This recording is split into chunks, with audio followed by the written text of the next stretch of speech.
اعوذ باللہ من الشیطان الرجیم بسم اللہ الرحمن الرحیم۔ معزز ناظرین السلام علیکم۔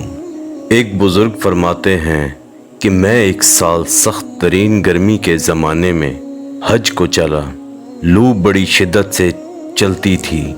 ایک دن جب میں وسط حجاز میں پہنچا تو اتفاقاً قافلے سے بچھڑ گیا اور مجھے کچھ غنودگی سی آ گئی۔ دفعتاً آنکھ جو کھلی تو اس جنگل بیابان میں ایک آدمی نظر آیا، تو میں جلدی اس کی طرف چلا تو دیکھا ایک کم سن لڑکا تھا جس کی داڑھی بھی نہ نکلی تھی اور اس قدر حسین کہ گویا 14ویں رات کا چاند ہے، بلکہ دوپہر کا سورج اس پر ناز و نعمت کے کرشمے چمک رہے ہیں۔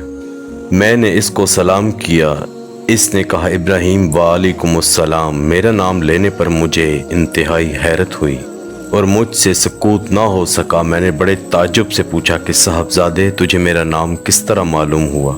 تو نے تو مجھے کبھی دیکھا بھی نہیں۔ کہنے لگا ابراہیم جب سے مجھے معرفت حاصل ہوئی ہے میں انجان نہیں بنا، اور جب سے مجھے وصال نصیب ہوا کبھی فراق نہیں ہوا۔ میں نے پوچھا اس سخت گرمی میں اس جنگل میں تجھے کیا مجبوری کھینچ کر لائی؟ کہنے لگا ابراہیم اس کے سوا میں نے کبھی کسی سے انس پیدا نہیں کیا اور نہ اس کے سوا کسی کو ساتھی اور رفیق بنایا۔ میں اس کی طرف بالکلیہ منتقل ہو چکا ہوں اور اس کے معبود ہونے کا اقرار کر چکا ہوں۔ میں پوچھا کہ تیرے کھانے پینے کا ذریعہ کیا ہے؟ کہنے لگا محبوب نے اپنے ذمے لے رکھا ہے۔ میں نے کہا خدا کی قسم مجھے ان عوارض کی وجہ سے جو میں نے ذکر کیے تیری جان کے ہلاک ہونے کا اندیشہ ہے۔ تو اس نے روتے ہوئے اس کی آنکھوں سے آنسو کی لڑی موتیوں کی طرح سے اس کے رخسار پر پڑ رہی تھی۔ چند شعر پڑھے جن کا ترجمہ یہ ہے: کون شخص ڈرا سکتا ہے مجھ کو جنگل کی سختی سے، حالانکہ میں اس جنگل کو اپنے محبوب کی طرف چل کر قطع کر رہا ہوں اور اس پر ایمان لا چکا ہوں۔ مجھ کو بے چین کر رہا ہے وہ شوق ابھارے لیے جاتا ہے، اور اللہ کا چاہنے والا کبھی کسی آدمی سے نہیں ڈر سکتا۔ اگر مجھے بھوک لگے گی تو اللہ کا ذکر میرا پیٹ بھرے گا، اور اللہ کی حمد کی وجہ سے میں پیاسا نہیں ہو سکتا، اور اگر میں ضعیف ہوں تو اس کا عشق مجھے حجاز سے خراسان تک یعنی یورپ سے پچھم تک لے جا سکتا ہے۔ تو میرے بچپن کی وجہ سے مجھے حقیر سمجھتا ہے۔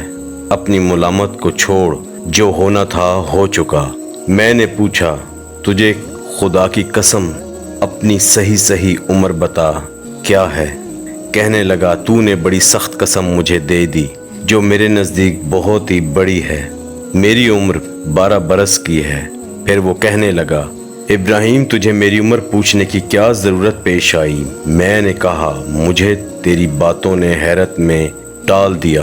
کہنے لگا اللہ کا شکر ہے، اس نے بہت نعمتیں عطا فرمائیں، اور اللہ کا فضل ہے کہ اس نے اپنے بہت سے مومن بندوں سے افضل بنایا۔ ابراہیم کہتے ہیں کہ مجھے اس کی حسن سیرت اور شیریں کلام پر بڑا تعجب ہوا۔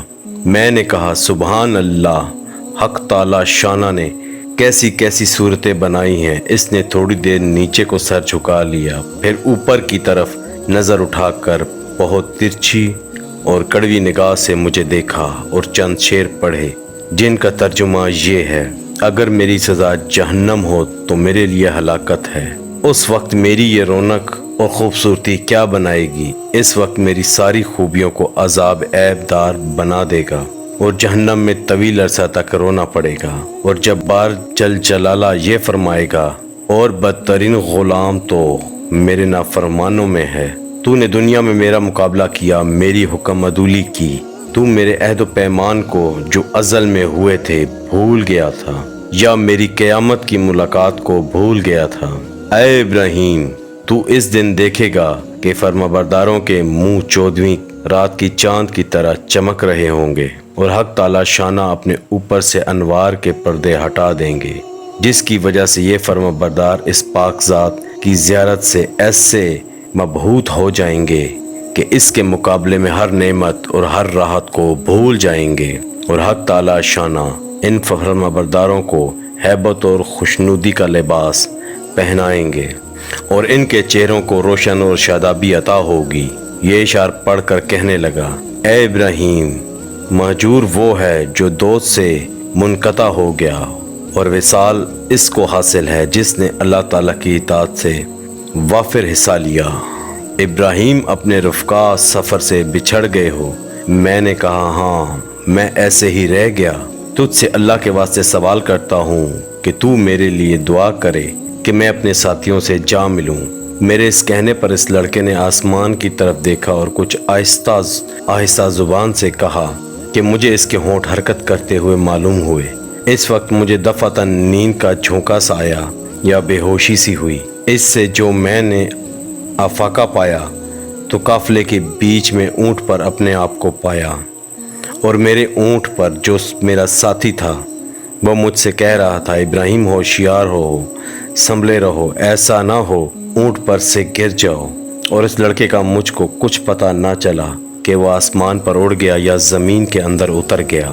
جب ہم سارا راستہ طے کر کے مکہ مکرمہ پہنچ گئے اور حرم شریف میں داخل ہوا تو کیا دیکھتا ہوں کہ وہ لڑکا خانہ کعبہ شریف کا پردہ پکڑے ہوئے رو رہا ہے اور چند شعر پڑھ رہا ہے جن کا ترجمہ یہ ہے، میں کعبے کا پردہ پکڑ رہا ہوں اور بیت اللہ کی زیارت بھی کر رہا ہوں، لیکن دل میں جو کچھ ہے اس کو اور راز کی بات کو تو خوب جانتا ہے۔ میں بیت اللہ کی طرف پیدل چل کر آیا ہوں، کہیں سوار نہیں ہوا، اس لیے کہ میں باوجود اپنی کم سنی کی فریفتہ عاشق ہوں۔ میں بچپن ہی سے تجھ پر مرنے لگا ہوں، جبکہ میں عشق کو جانتا بھی نہ تھا، اور اگر لوگ ملامت کریں کسی بات پر تو میں ابھی عشق کا طفل مکتب ہوں۔ اے اللہ، اگر میری موت کا وقت آ گیا ہو تو شاید میں تیرے وصل سے بہرہ یاب ہو سکوں۔ اس کے بعد وہ بے اختیار سجدہ میں گر گیا اور میں دیکھتا رہا، اور اس کے بعد میں اس کے پاس گیا اور اس کو ہلایا تو وہ انتقال کر چکا تھا۔ رضی اللہ عنہ و رضا ابراہیم رحمۃ اللہ علیہ کہتے ہیں کہ مجھے اس کے انتقال کا بڑا صدمہ ہوا، اور میں وہاں سے اٹھ کر اپنی قیامگاہ پر آیا اور اس کے کفن دینے کے لیے کپڑا لیا اور مدد کے لیے 2 آدمی ساتھ لیے، اور وہاں پہنچا جہاں اس کو مردہ چھوڑ کر آیا تھا، تو اس کی نعش کا کہیں پتہ نہ چلا۔ وہاں دوسرے حاجیوں سے دریافت کیا مگر کسی کو بھی پتہ نہ تھا کہ کسی نے اس کو دیکھا، تو میں سمجھا کہ اللہ تعالیٰ نے اس کو لوگوں کی آنکھوں سے پوشیدہ فرما رکھا۔ میں وہاں سے اپنی قیامگاہ پر واپس آ گیا اور مجھے کچھ غنودگی سی آ گئی، تو میں نے اس کو خواب میں دیکھا کہ وہ ایک بہت بڑے مجمع میں ہے اور سب سے پیش ہے، اور اس پر اس قدر نور چمک رہا ہے اور ایسے عمدہ جوڑے ہیں کہ ان کی صفت بیان کرنے میں نہیں آ سکتی۔ میں نے اس سے پوچھا کہ تو وہی لڑکا ہے؟ کہنے لگا وہی ہوں۔ میں نے پوچھا کیا تیرا انتقال نہیں ہوا؟ اس نے کہا ہاں ہو گیا۔ میں نے کہا میں نے تجھے تجہیز و تکفین کے لیے بہت تلاش کیا، کہیں پتہ نہ چلا۔ کہنے لگا ابراہیم سن، جس نے مجھے میرے شہر سے نکالا اور اپنی محبت میں فریفتہ کیا اور میرے عزیز و قارب سے جدا کیا، اسی نے مجھے کفن دیا اور کسی دوسرے کا محتاج بننے نہیں دیا۔ میں نے پوچھا کہ حق تعالی شانہ نے مرنے کے بعد تیرے ساتھ کیا معاملہ کیا؟ اس نے کہا اللہ جل شانہ نے مجھے اپنے سامنے کھڑا کیا اور فرمایا کہ تو کیا چاہتا ہے؟ میں نے عرض کیا الہی تو الہی مقصود ہے اور تیری ہی مجھے آرزو ہے۔ فرمایا کہ بے شک تو میرا سچا بندہ ہے اور جو تم مانگے اس کے لیے کوئی رکاوٹ نہیں۔ میں نے عرض کیا کہ میں یہ چاہتا ہوں کہ میرے زمانے کے تمام آدمیوں میں میری سفارش قبول فرما لے۔ ارشاد ہوا کہ ان سب کے بارے میں تیری سفارش قبول ہے۔ ابراہیم کہتے ہیں کہ اس کے بعد اس لڑکے نے خواب میں مجھ سے رخصتی مصافحہ کیا اور میں نیند سے بیدار ہو گیا۔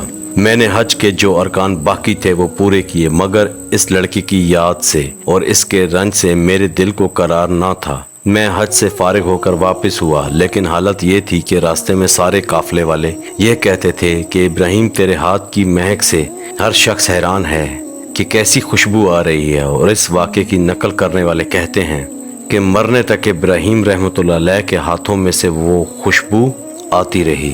بے شک جو اللہ کی محبت میں ڈوب جاتا ہے اس کی کیفیت ایسی ہی ہو جاتی ہے۔ اور یقیناً اصل چیز تو اللہ اور اس کے رسول کی محبت ہی ہے۔ خوش نصیب ہے وہ مسلمان جو اللہ اور اس کے رسول کی محبت میں ڈوب کر زندگی گزارے۔ دعا ہے کہ اللہ تعالی ہمیں بھی اپنے حقیقی محبت نصیب فرمائے، آمین یا رب العالمین۔ ناظرین، اگر آپ کو ویڈیو پسند آئے تو ویڈیو کو لائک اور چینل کو سبسکرائب کر دیں۔ جزاک اللہ۔